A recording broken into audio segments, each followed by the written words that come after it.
ഇത് ശരിക്കുള്ളതല്ല. നിങ്ങൾ പോകണ്ടെന്ന് പറയുന്നത് ഇവര് പോണെന്ന് പറയുന്നത്. അപ്പൊ അവര് നിങ്ങൾ ടൂർ പോകണ്ടെന്ന് പറഞ്ഞാൽ അതിന്റെ കാരണങ്ങൾ പറയുക.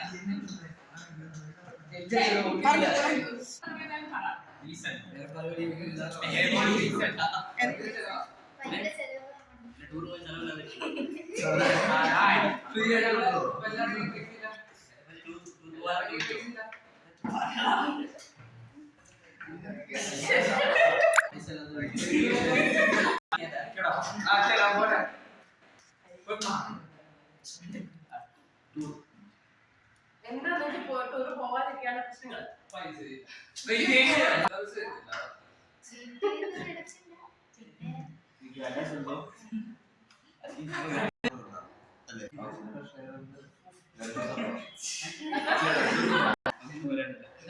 ലാസ്റ്റ് ടൂർ പോയിട്ട് വരാൻ പറ്റില്ല. ഭയങ്കര അപകടമൊക്കെ